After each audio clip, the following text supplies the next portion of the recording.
Good evening, everybody, and it's a real great pleasure to see you all joining us this evening and my guest speakers to talk about two things that are very important to me and I believe to all of us who've joined us tonight. And that's music. And Bath is famous for music. Our festivals, orchestras, ensembles and musicians, along with the music department of Bath Spa University, are cornerstones of our city's cultural life. Whether we make it or listen to it, music brings us great joy. It brings people together.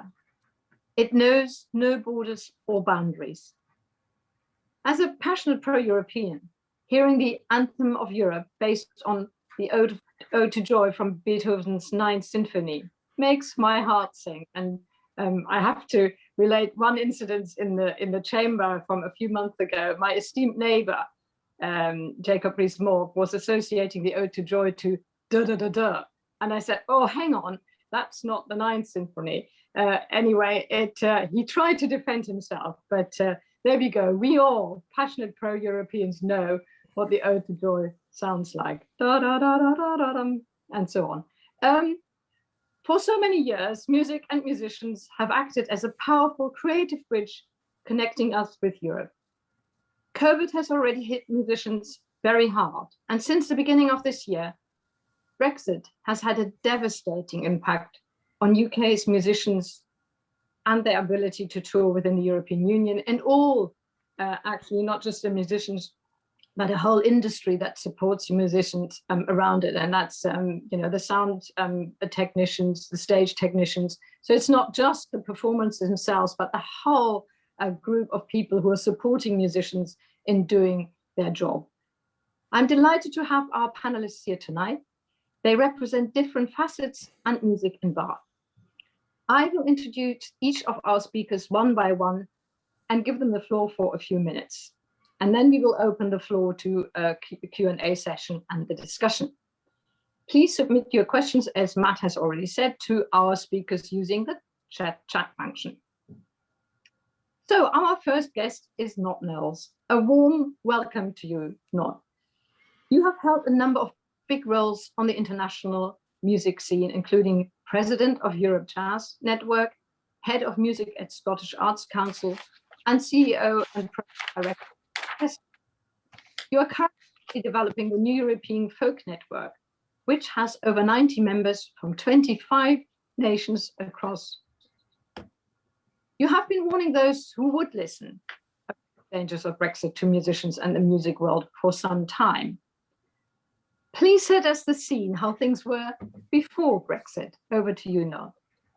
I'm assuming you mean how things were before Brexit for music and not for the whole of our country. So I won't start my rant and I won't mention Jacob Rees-Mogg anymore. Let's hope nobody does. How things were for music and performing arts in general and artists in general before Brexit was very simple. You simply went there and worked. In so many different European countries, there may have been slightly different tax laws and contractual laws, which, say in France, for instance, there was a certain amount of toing and froing about the way in which you were contracted, musicians were contracted. But basically, there was never, simply not a problem. You just, whoever you were, the musicians just went and worked and then came back again. And that was true, of course, for the whole of Europe, the European Union, and associated countries, Switzerland and Norway and so on. The countries outside of the European Union, outside of Europe, there were much more difficult situations. Getting into America was difficult and expensive, still is. You have to go through a great rigmarole to go and work there. The same with the Soviet Union in a different kind of way, the same with China. I remember having to give passports for myself and musicians to the Chinese embassy several years ago and wait for 2 or 3 weeks before we got the visas and the necessary permits. But in terms of Europe, it was simply not a problem. Just with any other worker, you went, you worked, and you came back again. Way before we joined the European Union, there was it was also complicated to get to Europe, because if you went, say, in a van with your band, with your instruments in the back, you had to organize what's called a carnet, which is basically a list of every single damn thing that you took, down to the last drumstick and the last guitar string. And that was always a pain for musicians who perhaps didn't have big organizations behind them doing all the paperwork. So it was easy. And as you know, and by the way, I should say, I haven't looked through all of our attendees tonight, but I see 2 or 3 fantastic musicians who would have worked right across Europe, and certainly worked for us here when I was running the Bath Festival music program. Phil Minton is there, Ian Ballamy is there, Karen Street is there, and I'm sure others, and welcome to them. But I know they all are now worrying about the situation about having to go and work in Europe, because all of them would have been very, very busy in European countries with no problem whatsoever until now. I mean, I can say more, but I think that's, you know, the simple answer is just dead easy, no problem. Yes, and I think you say you're only talking about music, but the big thing is, of course, we have sort of forgotten what a borderless working outside borders or without the borders was in the last 20 years. I remember from working in a haulage company what a pain it was if only a lorry got stuck at the border. We just took it as what life is, and never really questioned that it would ever go away again. And the realization really that this would happen, I don't know that people really grasped it before Brexit actually happened. So now that the UK has left the EU, where does this leave British musicians and the music industry? And what about EU musicians who want to tour in the UK? Well, as I was saying, it was so easy before. And in fact, you will know that when I was running the music program at Bath International Music Festival, as it was then, the entire jazz program was focused on Europe, and of course much of the rest of the other musics as well focused on Europe, and I made a big thing of it, and there was never ever any problems. Now, however, to run that kind of a program would be a bureaucratic nightmare. I think the irony is there was so much talk about Brussels bureaucracy, but actually now we are absolutely weighed down with bureaucracy. And if I may, I'll share a couple of screens. I'm not going to, this is not a PowerPoint presentation. I'm just going to show you a couple of things that I've come across in the course of looking at all of this. Firstly, I'm going to show you a letter. If you tell me if I'm sharing this correctly. No, that's something that's not that right now. Can I show you this letter? Can you see it on screen? Yeah, we can. Yep. From, guess where? Our good old-fashioned DCMS. And basically, in response to a very large petition, all the appropriate government ministers have told us that basically this is not their problem. This was the EU's problem. The EU somehow has refused to take on a parcel of a package of proposals for free movement. I was very disappointed to see that, because basically our government ministers are saying it's not us, it's them. And I find that difficult to believe. But that's just by way of noting politically, I think, what's going on. Let's talk about musicians going from here to other European countries. As I said originally, so I'm just originally it was easy. There was just one size fits all. You just went.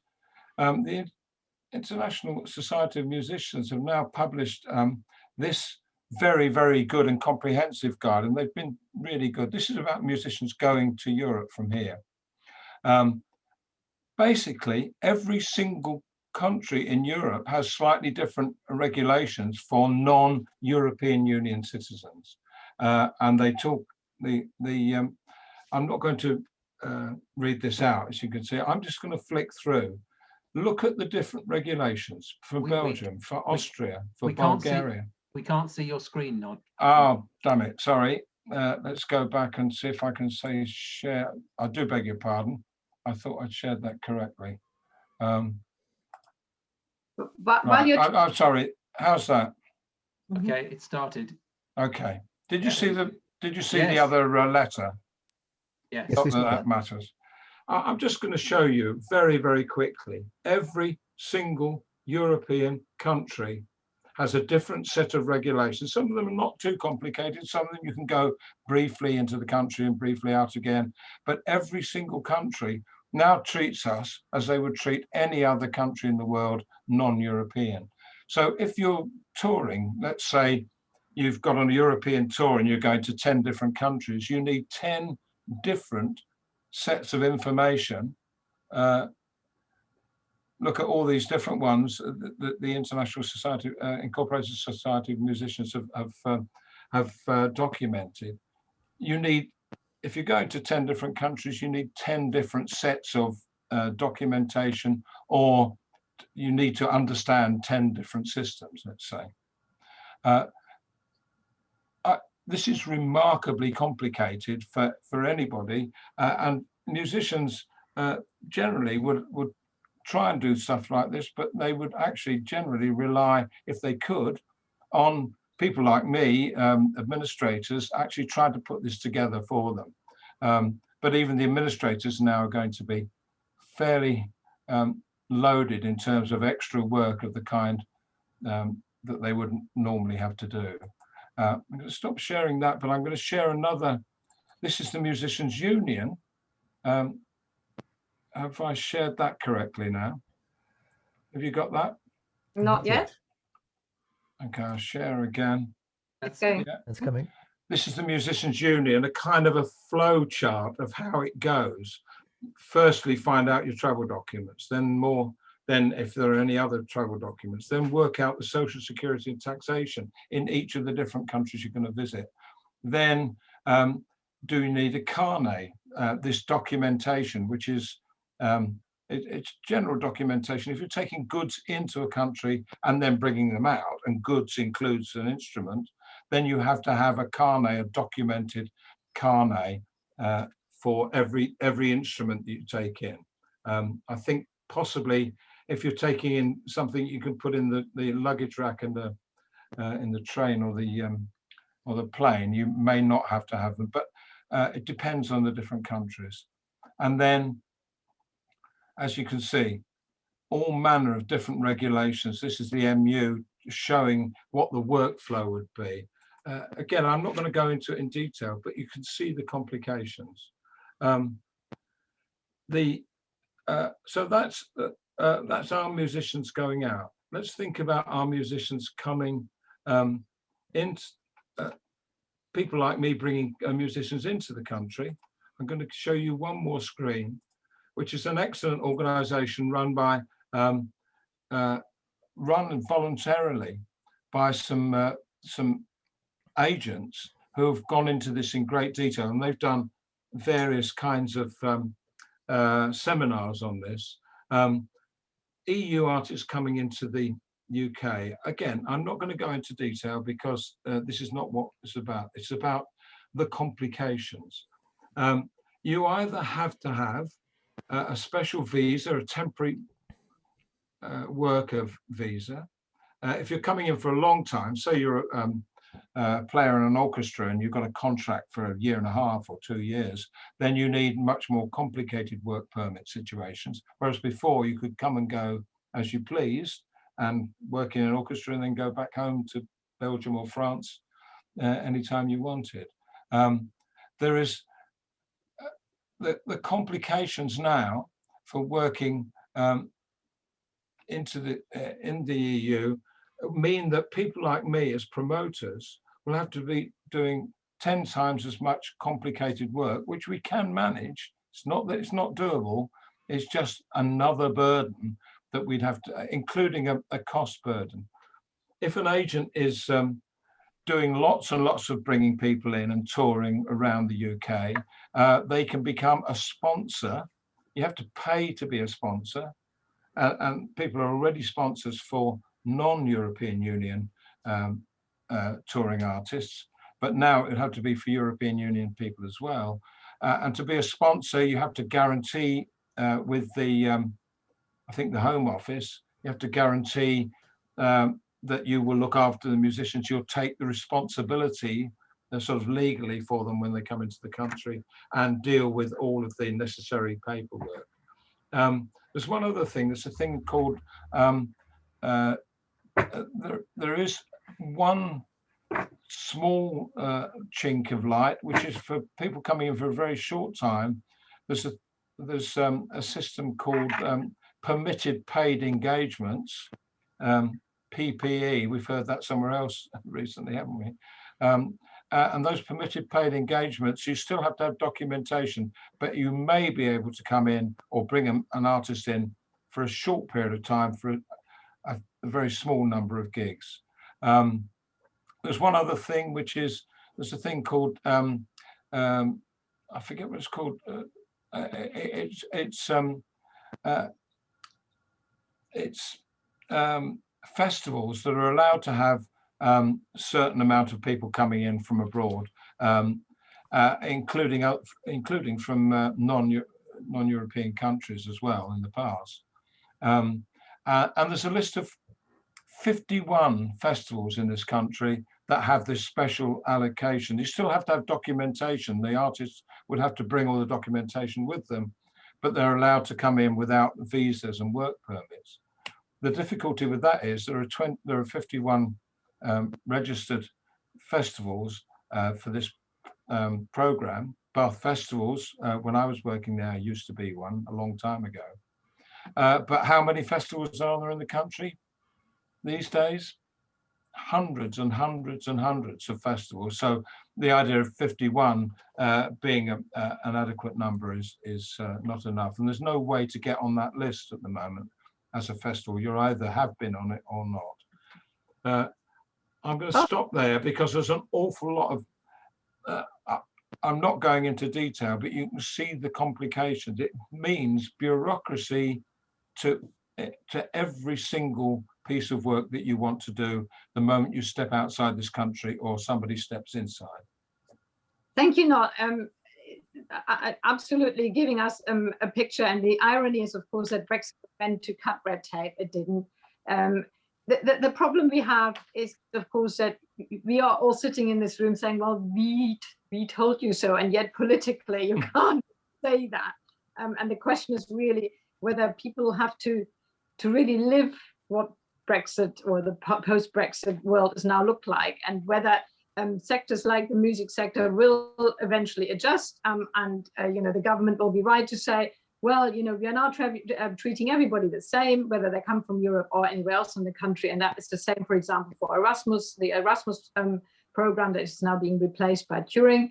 But really, the reality over the next years will show whether we have really shot ourselves in the foot and restricting ourselves and the way we can enjoy culture, or we can exchange with other countries our cultural assets. And we are, of course, a big importer of music and culture to other countries. And whether the fact that we did so much exchange with Europe was actually hampering us, or whether it was actually enriching us. And politically, a lot of Brexit supporters and the current government will keep telling us that we are going to be even better, even bigger, even more global, even more richer. And that argument is very difficult to counteract politically currently, because I think it has to play itself out. The question is, of course, whether the music industry, the British music industry, can survive that period of adjustment and what it needs. Clearly, the demand for a tourist-free visa for musicians has fallen on deaf ears. The government has misunderstood that we are a third country, and once you're a third country, European countries treat you differently, and only if you're part of the European Union is there an equalized system. And I think the government or Brexiteers or Brexit supporters have always misunderstood that once we are out of that whole system, then the only thing we can have is bilateral agreements rather than a uniform agreement. And for that reason, the government is blaming the European Union and said they didn't want to put that into the so-called trade and cooperation agreement, but the European Union couldn't, because suddenly each country has to do their own thing as soon as Britain is no longer a member of the European Union, or it gets into trouble with other third countries, because they then all say, oh, we want the same thing. Yeah. And I think that is a difficulty. But my big worry is, of course, whether the adjustment, first of all, will the adjustment work? But will the time it takes for the adjustment help? Is it too long, and will a lot of our music industry actually suffer? I think there's a very simple answer from me to that, if I may, which is that I think, COVID puts a different blanket over it that we never expected. So we don't quite know how it's going to play. We haven't got the evidence yet in the way that we will do when COVID lifts and when travel restrictions left, and we can start having gigs again. But the fact is, for previous, not this year, not last year, but the 3 years previous to that, I ran a project with Dutch musicians coming here to our country. Some of them played in Bath, as you probably remember. They played 48 different, with 48 different promoters across the UK and also the Republic of Ireland. There was something like 105 gigs. And I did all of that, sorting it out from my desk here in Bath with no trouble at all.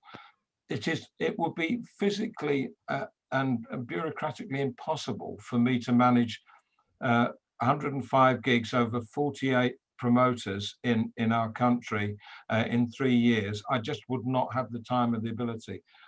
So that the incoming number of European artists is going to be limited. There's no question of it in my mind at all.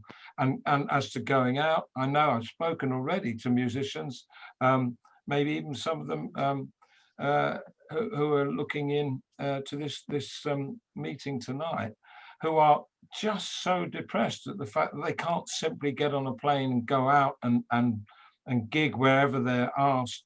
And I know through my connections in the Europe Jazz Network and the Folk Network, that I think a lot of promoters and agents are backing off the idea because they can't face the complications that I was kind of flagging up before. I think it's going to be difficult unless you've got lots of money and a big organization like a big rock star who's got money and the backing to do all the paperwork and the admin.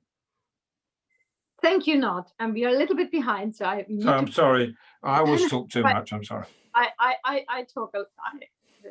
like to talk endlessly about my depression of where we are now. But let's talk about something positive. To our next speaker is Ciara Thomas. Ciara, it's wonderful to have you with us. You are a recorder player, oboist, and choral singer. You recently completed a master's in music performance from Bath Spa University. So please tell us a little bit about your journey as a musician. When did you realize you had the talent and the passion to go for it? We'd love to hear from you, Ciara. Thank you. So I realized at quite a young age. I grew up in Southeast London. And it was just thanks to the encouragement of my family. They're all very passionate about music. And so I started learning recorder when I was about 6. and going to Saturday classes at Blackheath Conservatoire, and I think it just what kind of really sort of made me into a musician. And then when I was around 8, we moved up to Cumbria, and I just started joining sort of choirs, the local youth orchestra, just anything going really. And then I started playing the oboe, which opened up a lot more performance opportunities as well, because we're quite a rare breed. And so I just continued with all of that throughout my secondary years. So it was always quite clear to me what I wanted to do as a job. And there was never any doubt in my mind that that's what I wanted to go to university to do as well. So yeah, I decided to come to Bath Spa, mostly due to the facilities, as you were saying, of the music department. It's great rehearsal spaces and performance spaces.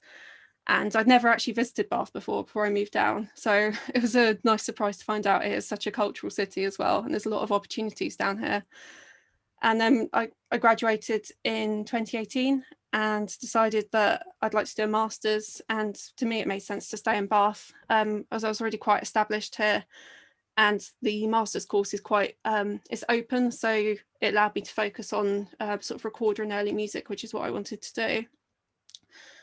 And then I've always been quite big in taking part in things outside of university as well. So I've got a choral bursary with the Paragon Singers who are in Bath, and I go to the past few years I've been going to summer schools such as Dartington, doing the early music course there, and HIS, which is up in Yorkshire.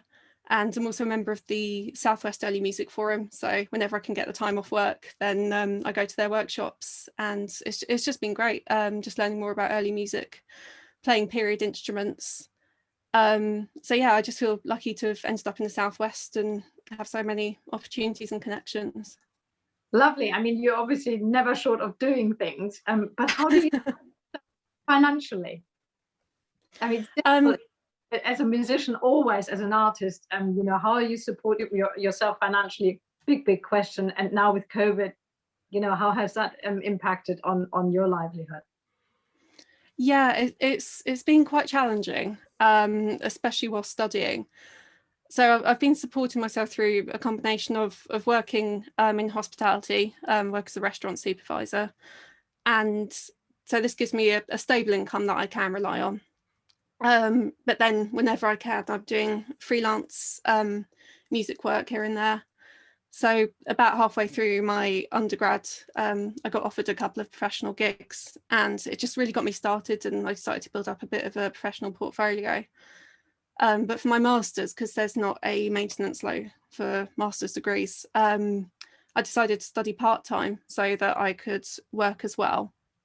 And I continue getting the occasional freelance gig, sort of playing a recorder and oboe, you know, just accompanying choirs, filling in with orchestras, things like that.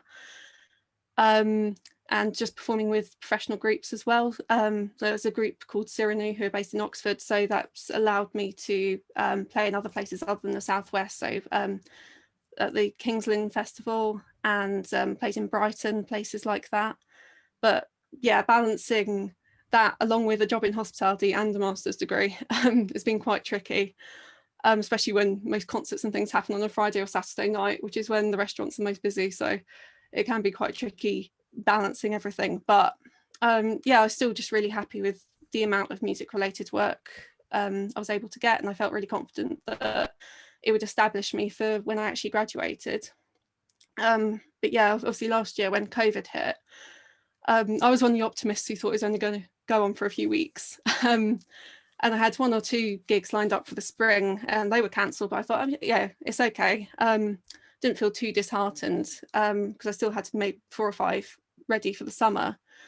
And then as it went on and one thing got cancelled after another, it just became really difficult to kind of stay positive. And it was just kind of, I just felt like my sort of career and future prospects were sort of dripping away one by one. But I mean, towards the end of last year, when the restrictions were briefly lifted, some of the groups I'm a part of were actually able to get together to rehearse, which was amazing. But navigating the restrictions of these meetings and making sure no rules were being broken and that everyone was safe was a real challenge. And And it also meant complications like relocating to larger venues to allow for social distancing, and splitting the group in half. So a smaller group rehearses fortnightly. So it has been quite tricky, but overall, it's been not been too bad, I guess. And I'm still incredibly lucky to have the furlough from my part-time job at the restaurant. Although, 80% of a part-time job isn't a huge income, but it's enough. So yeah, I mean, the restaurant's been surviving absolutely fine. And we're looking forward to opening in May. I think it's going to be as busy as ever, but unfortunately, it's hard to be as optimistic about the performing arts. And when I pictured myself graduating from my master's, I was really looking forward to it and having so much free time to be able to work in the music industry. But not being able to plan ahead is really, really difficult. And I know of several young musicians like myself who have been struggling with their mental health as a result of the pandemic. And with a career such as music, it's not just a 3-year degree that we've invested into our futures. It's most of us have been playing our instruments and working towards this job for the majority of our lives.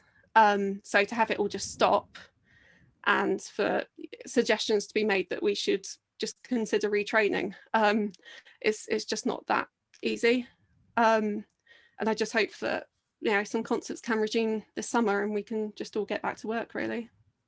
Well, Kira, thank you so much for giving us an insight and of this balance. You try to be positive, and yet it is really, really challenging. And how you keep yourself motivated, thinking that you are where you want to be as an artist, and that's what you want to do, and then being dampened in the way COVID has, and we are talking about Brexit as well. It must be incredibly difficult. But so thank you for sharing that with us. I remember I used the opportunity to go to some performances during that short window when things were opening up again. And the first time I was in a performance again, in fact, I think one was an outside thing in Green Park Station, where people were, I think was it Bach Camerata, I can't quite remember, or Bach Camerata, I can't quite remember. Anyway, I nearly cried. I could clap again. There were people around me. This live thing, nothing replaces live music. It's just, and hopefully we can all go back to that. So yeah, but it's a long haul, and the mental health toll that this crisis is taking on everybody, including of course musicians, is incredible, and we know that, and hopefully we won't lose too many people, just simply that who either couldn't financially survive or couldn't survive because they just simply can't cope with the mental strain of it. I will now turn to Charles Daniels. Hello, Charles. Great Hello. to see you. You are a singer, a tenor, with a long international career as a concert artist, and made many recordings, 100 plus, it says in my script. You're best known in Baroque and early music, for example, Bach and Handel. You have taught at the University of Toronto. Please help us understand your experience as a singer and teacher and the classical music scene that you are part of. Okay, so I'm fortunate to have, I've got a bit of overlap with Kira here. I do have some choral background. Sang in quite a well-known choir as both a little lad and later as an undergraduate, and that was a useful musical underpinning.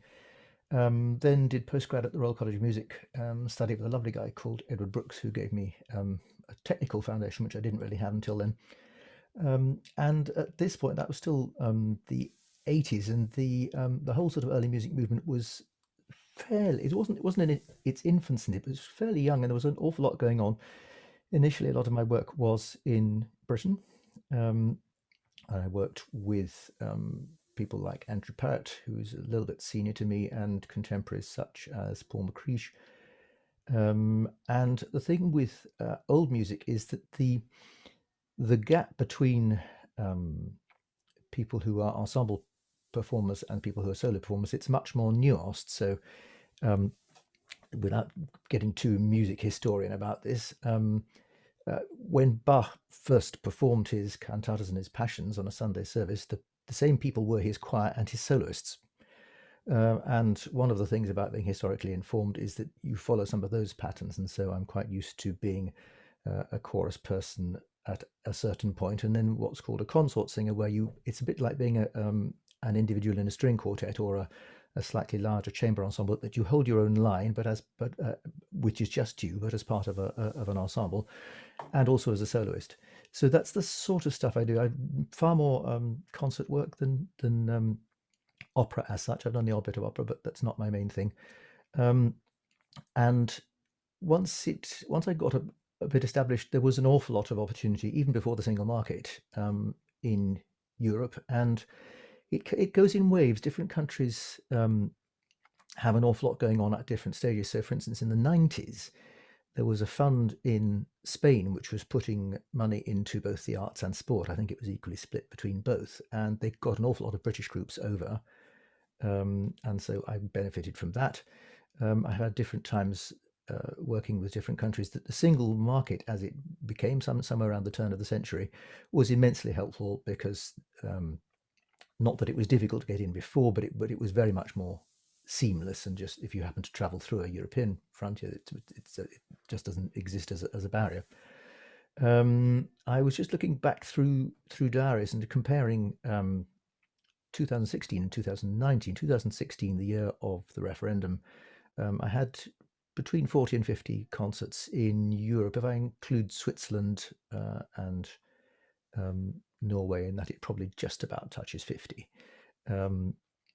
By 2019, when people, of course, given that we had been going to leave from that point onwards, people really weren't quite sure whether it was going to be feasible to book a Brit or not. And I noticed that my European work had dropped to 5 concerts from 50, plus a couple of things where I stood in at very short notice because somebody had fallen ill. So that was 7. So that's almost a tenfold drop. I've been lucky that I'd already had a strand of work in Canada for quite a long time, and that took up some of the slack. Sort of grew through 2017, 18, 19, and indeed the very beginning of last year, when of course everything just got cancelled wholesale. And so I would say that with the Canadian work in and the European work out, that was still making roughly half the income that I had before, which of course means being a bit careful, but it's still enough to survive on. And yes, bits of teaching in between this, a sort of regular spot at the University of Toronto. I mean, not all that frequent because I'm probably only over there 3, 4, 5 times a year, but doing some masterclasses, doing some individual teaching, and various other projects that their historical music department has, and other things in Canada and Europe as well. So at University of Amsterdam, for instance, did some classes. So can I just ask you, Yes. Charles? Sorry Yeah. to interrupt you. I need to sort of press us all on it. Of course. It's fascinating to hear from different people. So what do you think are really the main challenges ahead, and where is a way for the music sector to surmount the challenges? You have the experience of having close links with Canada. So Canada is not part of the European Union. No. You've been able to work and travel there. So what's the difference? Why can't you just all right, and I just do the stuff in America and Canada, and I've got opportunities there. What's the difference? It's a question of how much barrier there is put in the way. Nod was talking earlier about the US. I've worked a little bit in the US, but not much. And one of the reasons being, if you want to go, in my situation, it would be employed usually as a soloist, you've got $2,000 to pay by the time you've got an agent to do certain things that you can't do for yourself.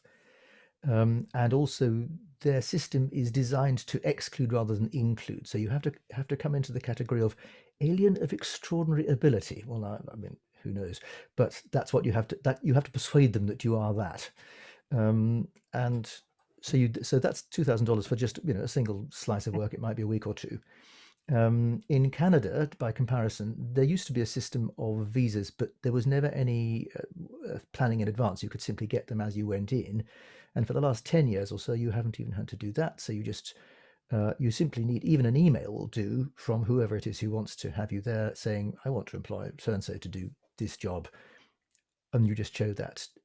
They don't even always ask, but as you go in, you talk to the customs agent, and if they are interested, then you'll show them. That's it. Done. Yeah. So as doors in Europe might close, there might be possibility actually, because I mean we're trying to sort of think positive, and as much as I hate to think that there are some benefits of Brexit, or hate to think, I wonder whether there are benefits of Brexit, but is it possibly true that maybe it was just so easy to just look at our closest neighbors, and we missed opportunities further afield, and now, apart just from the travel time, which I would have thought it's just more difficult, the travel failure and so on and so forth. Is there maybe opportunities further afield which might have been overlooked because it was just easy enough to go to Europe? Is there sort of maybe a future there that sort of looks away from Europe and says, all right, and we create links to other countries globally, and maybe that's a good thing? Well, yes, but I think that it has to be fairly heavily qualified. So I note of the States that, first of all, it's a big country and they have their own people, and they're not very keen to have incomers. Canada is, well, it has 37 million people to our 67, and compared with the European market, that's quite modest in size, for all the fact that it's quite active in the arts. So it's a great place to go. I love Canadians, I love Canada, but it's not going to replace the whole of Europe. And likewise, the sort of places where classical musicians are likely to end up. There is a market, but it's not going to be an infinite one. So I've occasionally toured to Japan. Not expensive to get in there, but you've basically got to have sponsors from within the country. I don't have, so I only have absolutely no Japanese at all. So basically, everybody has to help me if I'm going there. Each individual place has its thing. So there are markets, and it may be that some can be developed further. But I would have thought that if you took the entire globe, Europe is at least half of the total. And so if that is much harder to access, it seems a pity. And I mean, I've got some things. I'm not quite sure whether they'll survive the COVID thing, but stuff coming up in about 3 months or so. And supposing they do, just as Nod was saying, each thing is a little bit different. For the Czech Republic, you do need a work permit. For France, it seems you don't. And I also have something in Germany, but you also, if you've got the rules on Schengen visas seem to be constantly evolving. This is the working visa, which works through the Schengen area. And when I was investigating this last year, it looked as if it was possible to get a multiple entry visa, which worked for up to 90 days in 180.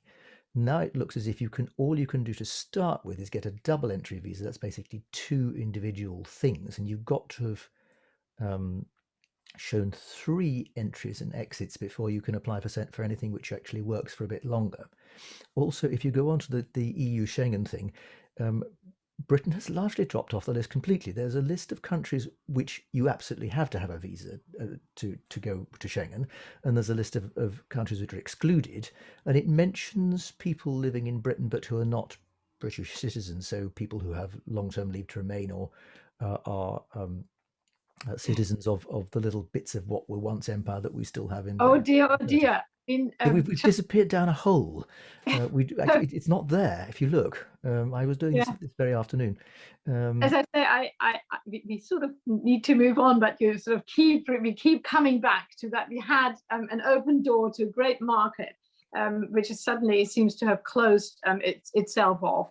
But I would like, our audience, and please prepare yourself for our Q&A session after our next speaker, who's our last speaker, to sort of think through, is there anything that sort of helps us to see a way forward at all? And of course, can I do something? This is only a discussion we can have for an hour and a half here, but we got to save music and the music industry, don't we? So let's sort of think together, maybe, is there some way through? But before we have our question and answer session, I want to introduce our final guest, Simone Holmes.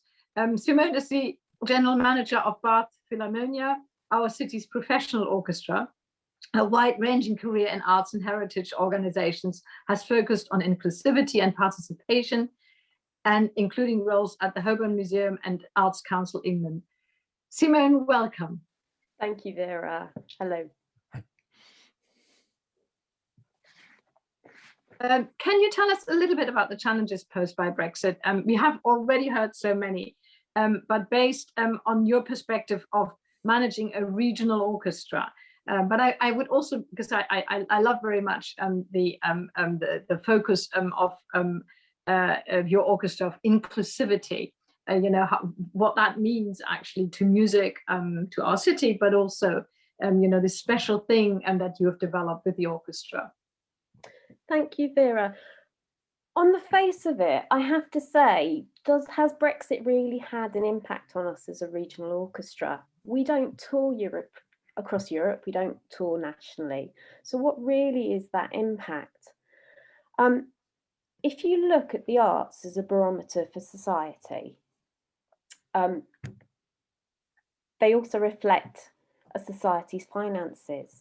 Last year saw the worst performance of the UK economy in over 300 years, with a contraction in GDP by 10%.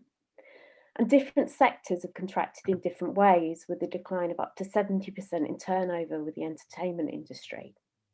It's too early to tell about the financial impact on the arts and what impact Brexit will have on patronage of music, you know, in terms of philanthropy and earned income. Personally, I feel like we're in the eye of the storm at the moment, with 4 major winds of change going on. There's Brexit, there's COVID, there's a climate crisis, and there's also the responsibility we have for diversity and inclusion. They're all interrelated. Have the devastation that we've all been experienced been because of Brexit or because of COVID and Brexit? Should we really be arguing about a right to go across Europe when we have to consider climate change? Should we be putting our orchestras or musicians on trains, on buses, on aeroplanes? And then we've got to include how we represent our local community, how we foster and break down barriers for young people to get involved in music. I think my thought when listening to my fellow speakers was everyone was moaning about barriers and boundaries. But for many people in this country, there are many barriers and boundaries that they have to overcome to even get to learn an instrument, to be able to have any inways into learning about music. As Kira said, everyone's got a portfolio career as a musician. She works in hospitality, but she's been hit with a double whammy in the past year, where hospitality's been hit and music's been hit. So I think from the perspective of regional orchestra, it's about continuing to be relevant to our community, to always admit that there'll be barriers and boundaries, and to keep challenging those barriers and boundaries.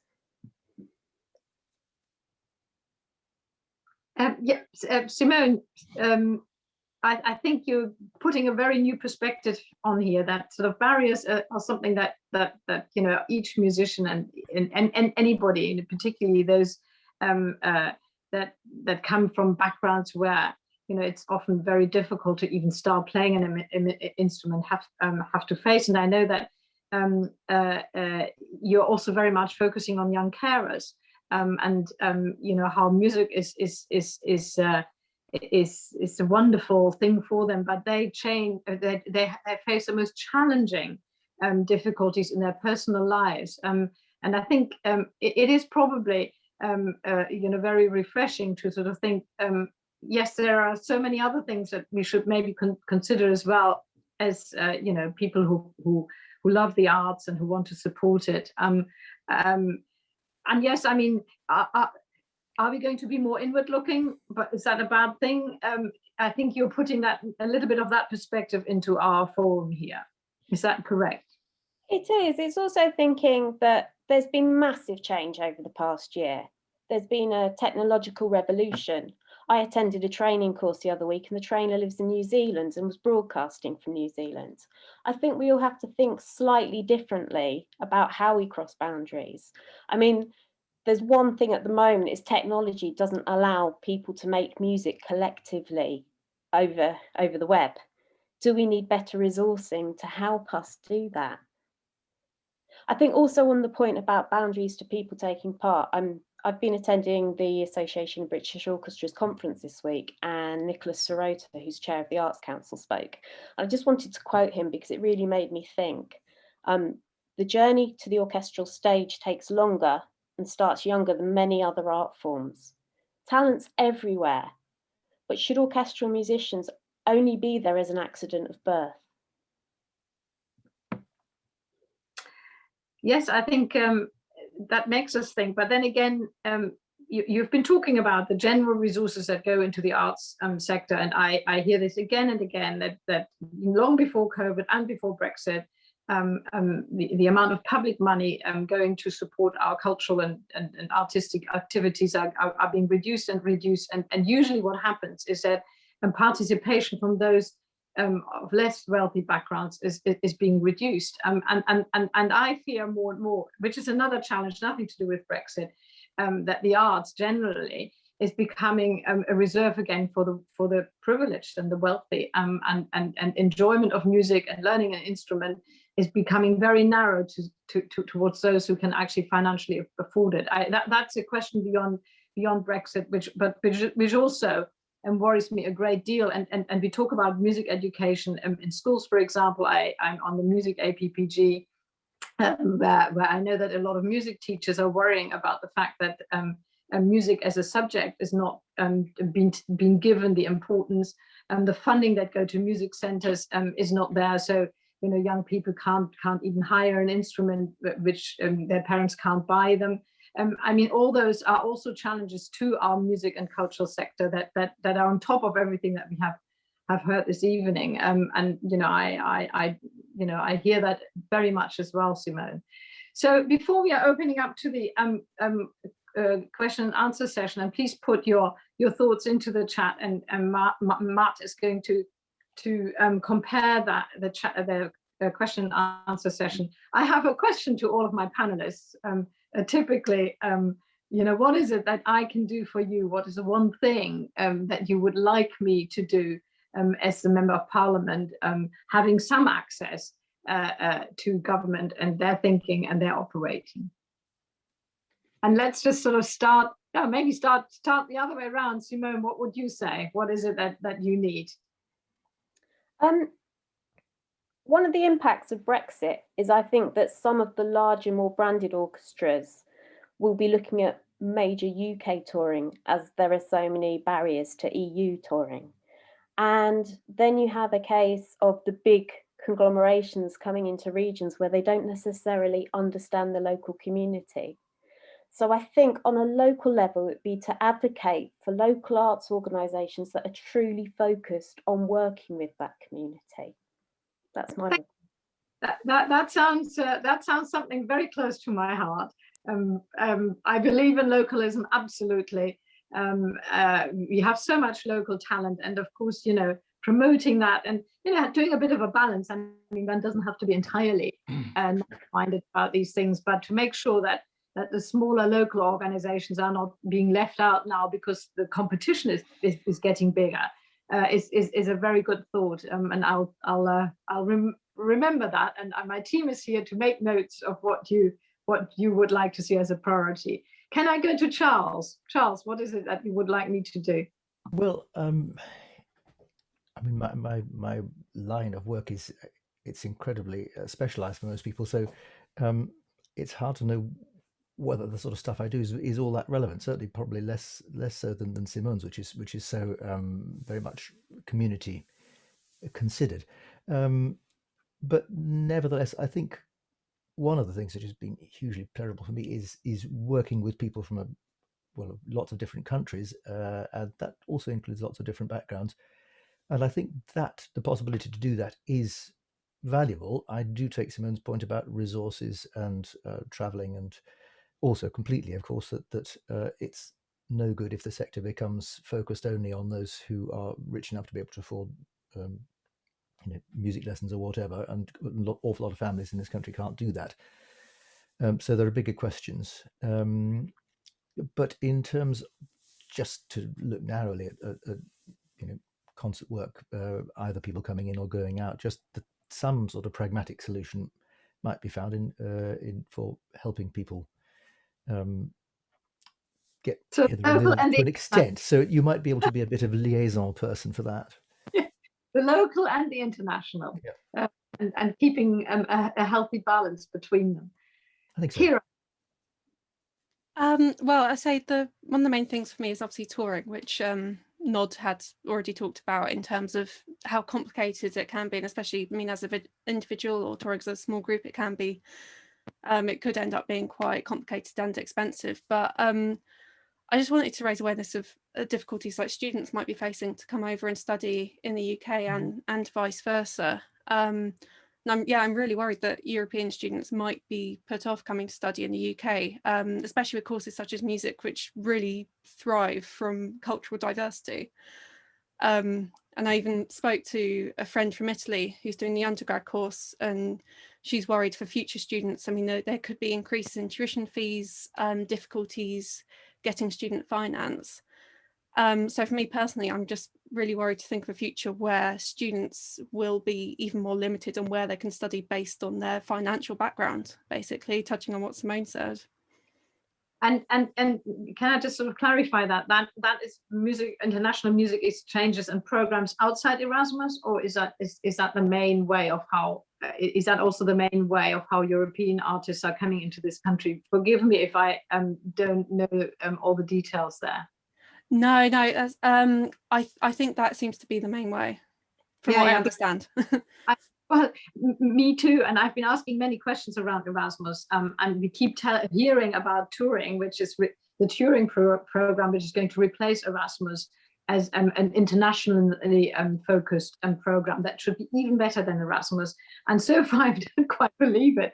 But even the Prime Minister was asked yesterday about touring, and then you hear a little bit of sort of a big bluster, but we don't see the detail. So pushing for the detail on the touring program.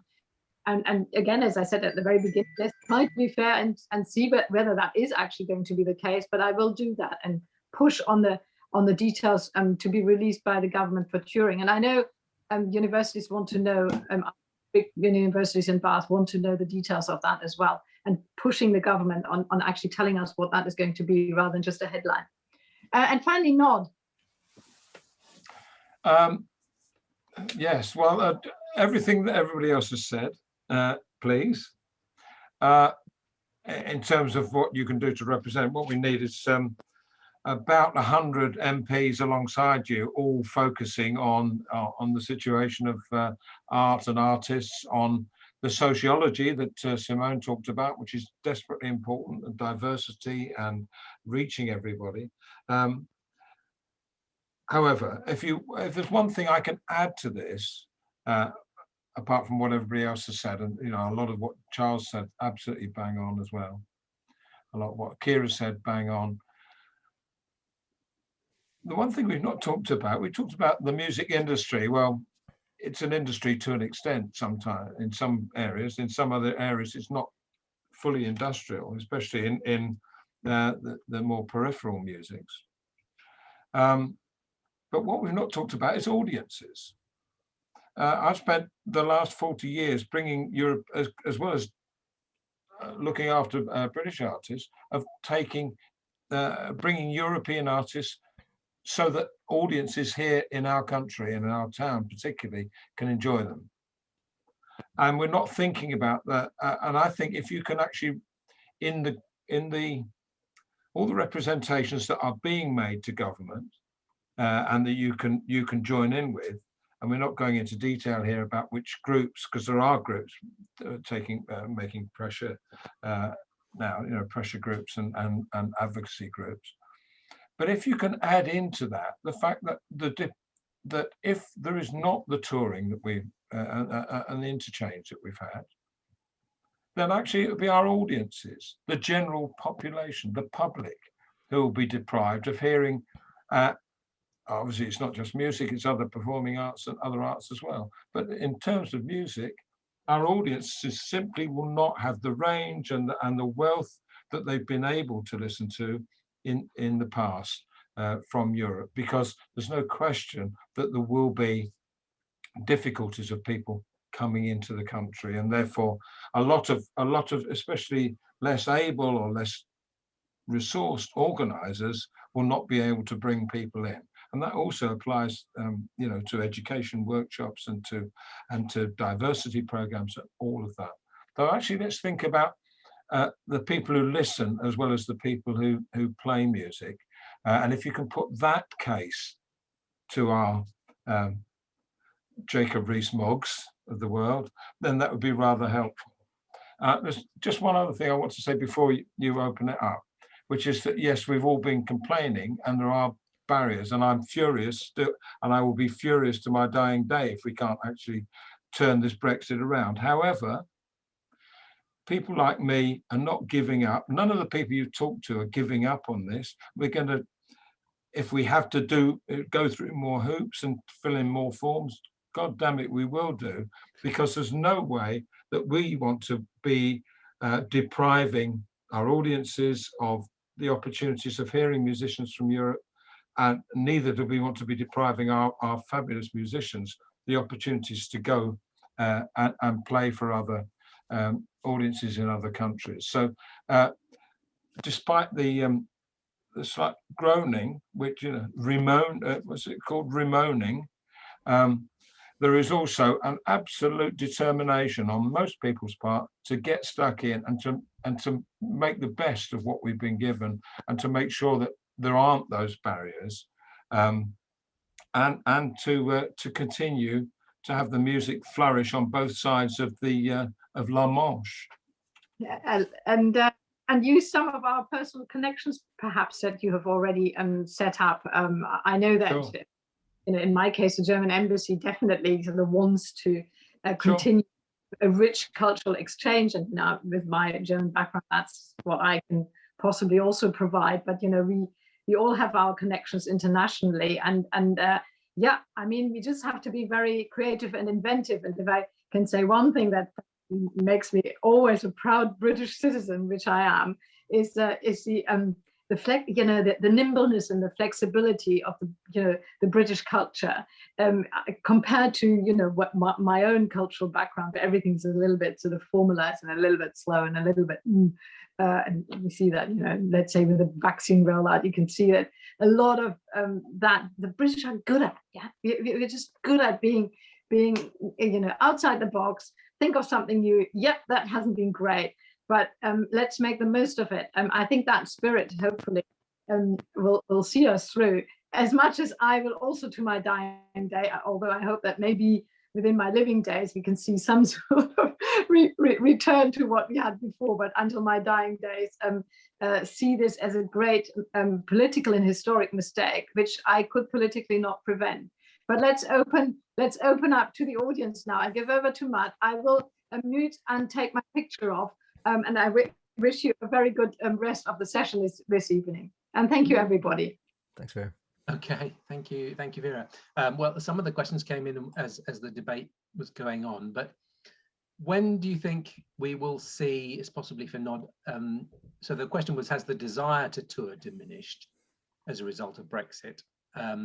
Maybe the desire in the musicians hasn't diminished, but the challenges of actually touring may be becoming great. And so I would say, how soon before we can really tell that there is an impact? I mean, how, as somebody who goes to gigs, when will I start to notice that the choices available to me have diminished once we come out of COVID and we're all allowed to go to gigs again? Are you asking? You're asking that of me? Well, Simone wants to go first. So right. Sorry. Yes, I thought. Yeah. Matt, I really think you won't be noticing a shortage.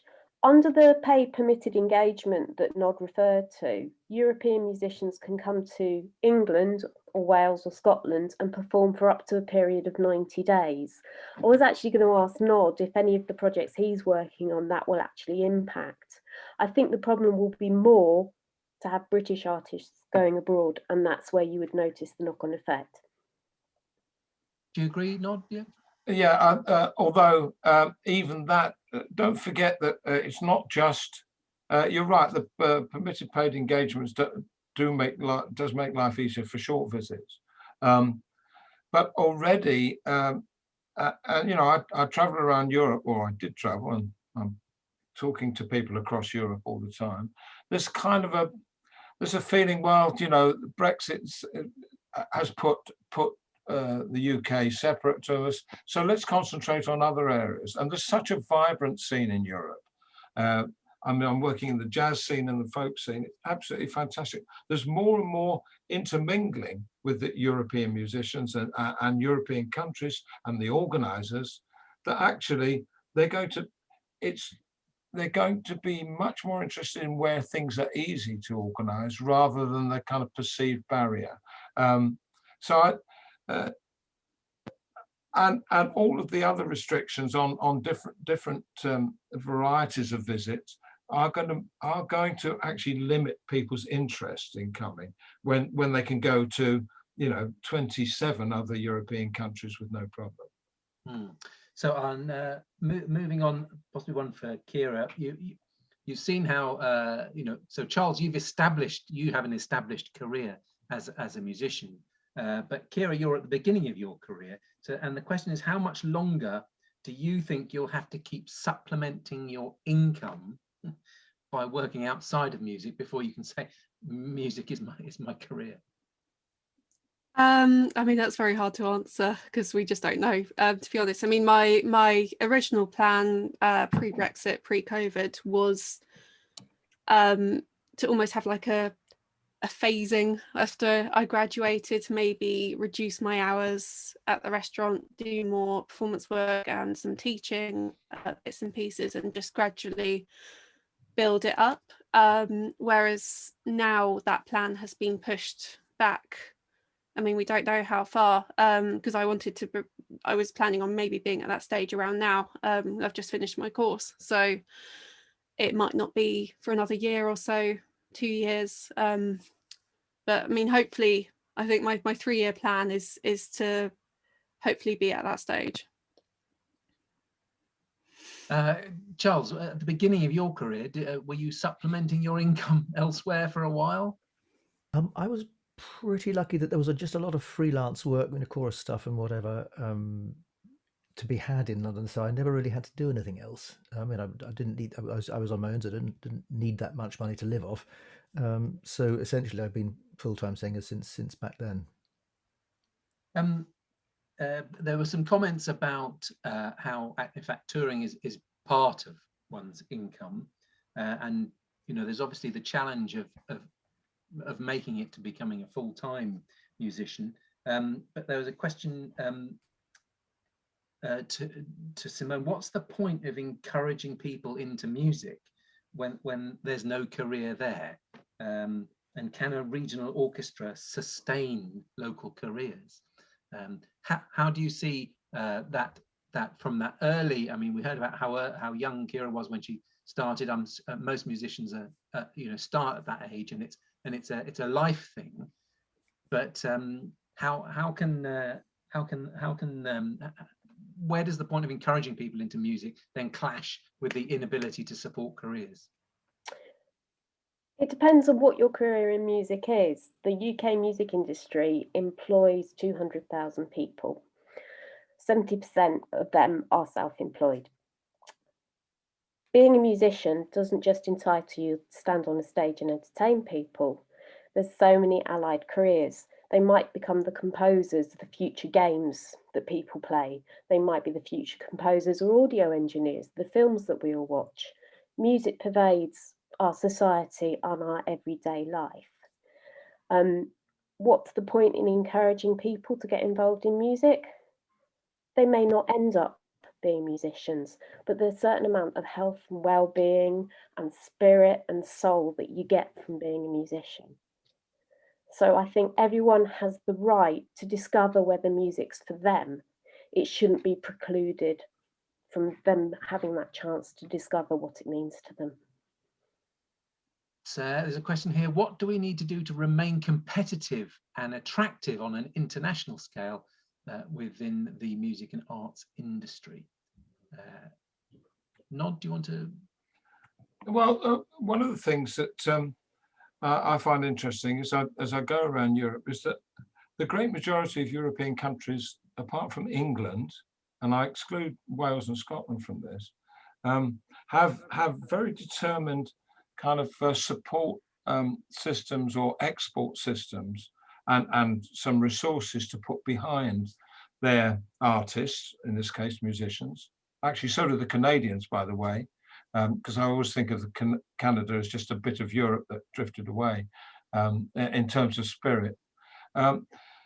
Whereas, so in Scotland, they have a very substantial kind of focus on the support for their artists in terms of export, or showcasing their artists in Scotland, but bringing a lot of international promoters and organisers to come and listen in Scotland. There's a particularly strong thing called Showcase Scotland, which happens every January, where it's about 200 promoters from all over, predominantly from Europe, who come and listen to Scottish groups, and then they get some help. The groups will get some help to go abroad if they're invited. I've talked about this. The Dutch program that I was doing was all sponsored by the Dutch kind of external arm of their equivalent to the Arts Council. England has no coherent policy in terms of its support for the arts. There are bits and pieces going on. There's some little programs that work and a couple of showcase activities, but there's no coherent international policy in terms of the English arts scene. And I think actually that would help. British Council used to be much more focused on supporting artists abroad, and now they work much more as a kind of an arm of foreign policy rather than purely support for artists. There's a gap in England in particular, and I was going to say that's something else that in terms of parliamentary work that Wera and her colleagues could be looking at how we support our cultural industries in a much more structured way going abroad. Anyone want to add anything about what we should be doing? Or I can move on to the next question. I saw a question: what prevents the UK government offering a 30-day touring visa for EU artists? Is that something we should try and negotiate across Europe that works both ways, a 30-day touring visa for artists? Would that work? Handy idea. Yeah. Is that something? Matt, I think the problem is the confusion between work permits and visas. So the EU has never had the ability to assign work permits to individual member states. So at the moment, the UK is willing to accept incoming EU musicians for up to 90 days. However, the EU, on behalf of the individual countries, cannot negotiate work permit status because of the inability to differentiate between musicians and any other profession that is seeking to work within that country. So I think the discussions that are going on up top at the moment are, how do you get work permits considered by individual member states to accept EU musicians touring? Yeah. Does anyone want to add to that? Nod?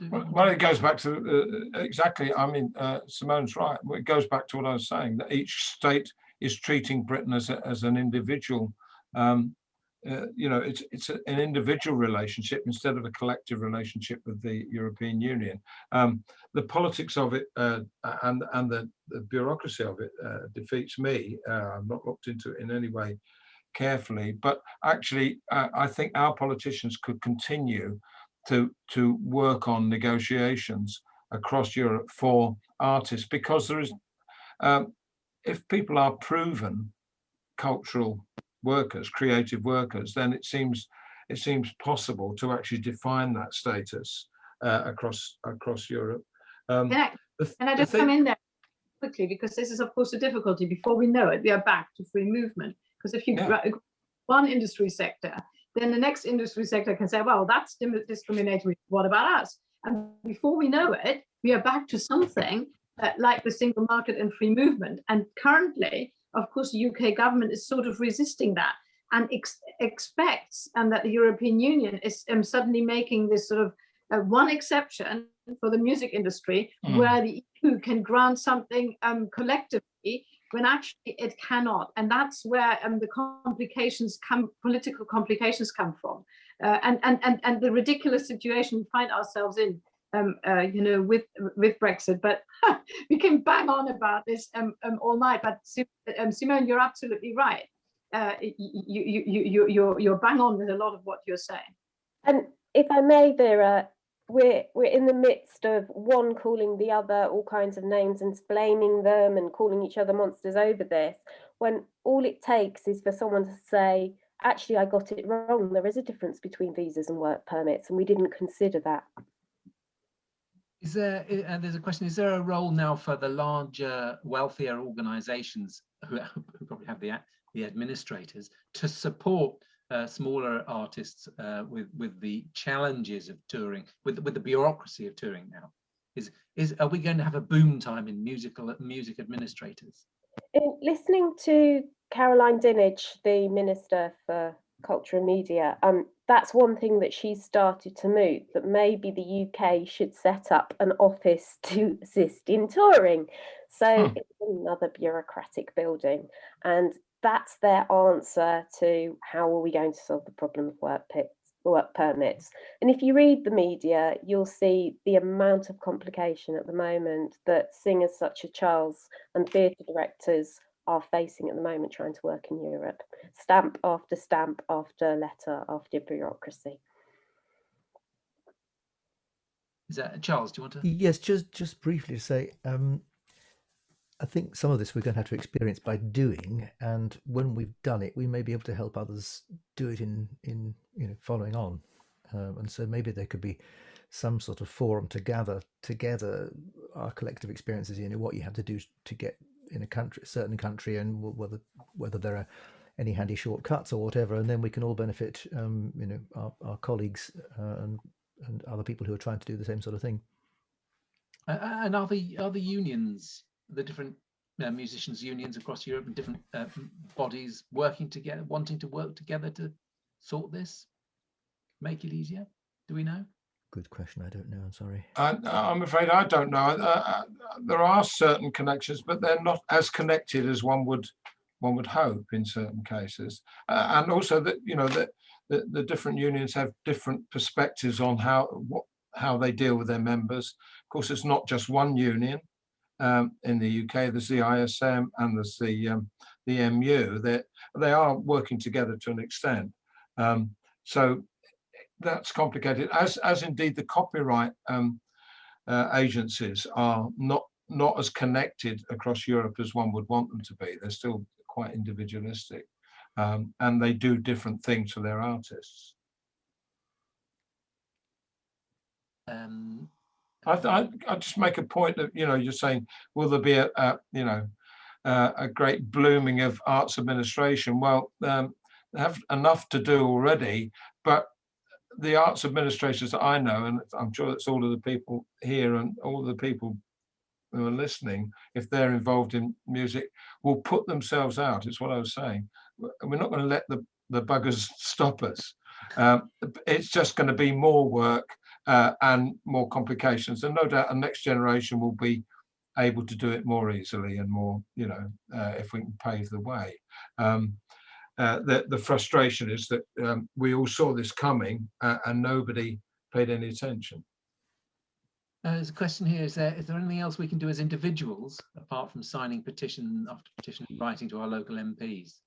Which all seems pretty hopeless, but I think you're suggesting that we will find a way through the bureaucracy and the will and determination to perform will win out in the end. But so I suppose as audience members, as individuals who love music, what more can we do? Can I just come in here about petitions? I mean, what Simone has just said about Caroline Dinenage and sort of responding in some shape or form. I believe in people power. I really do. I'm a campaigner. That's how I got into politics. It matters if people sign petitions. It sounds a little bit hopeless, but it takes often years and before you change something. But if people didn't get up and do these things, then nothing would change. In fact, we might not even have had Brexit, so we'd always just continue with the status quo. So don't give up on signing petitions and bothering your MPs from wherever you are in this call. It matters, and the government has gone on a number of U-turns, certainly over COVID, and who knows what the future holds. So don't give up on those sort of activities that do matter. Yep. Okay. Good. And in fact, right back at the beginning of the chat, Jake very kindly put in a petition. That's about obviously scrolling up and down. I've since realised that many people will already have known about that petition. It was circulating widely in January and has already been debated. So I apologise for having overseen that, but there we go. It's wonderful to hear you all and speak with like-minded people. Who's doing what first once lockdown ends? Anybody got anything happening in June? It's a bit soon, isn't it? I do actually have a concert that I'm booked to play for in June. So where's that? All going well. That might be the start of things getting back to normal. Where will that be? That'll be up at the university. At the Edge. No, that's the other university, isn't it? Yeah, the Michael Tippett Centre. Okay. And Simone, when's the bar fill? When's the first opportunity to come and see you? Really hoping for something in June. Just waiting on announcements over what's allowed in terms of live events. However, we are hoping to get our Young Carer programme up and running from the middle of April. So we should be touring around the Southwest, working with young carers and doing performances with them. Great stuff. Charles, when are you performing next? Well, I'm not sure that it's going to happen because things are a bit tricky with COVID in France, but I've got something at the very tail end of May with a Dutch group, in fact, that may happen. And 3 things in June, one in Czech Republic, one in London doing some Bach for Martin Feinstein, and an interesting theatre project, actually also doing some Bach, which is not normally associated with theatre, in Cologne in Germany. Whether any of these things will happen, I don't know, but I really hope they do. And Nod, when's the next music festival happening in Bath? Do you know? Well, my music event that I've worked up recently, the last couple of years, has been in the early new year, the first few days of January. Couldn't do that this year, of course.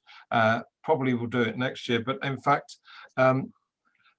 it's small scale compared to some of the things I used to do. But I'm doing a regular series at the Wickham Social Club, and all being well with the lockdown dates, or the easing of the lockdown dates, the first gig ought to be in June. I haven't yet booked it, but it will happen.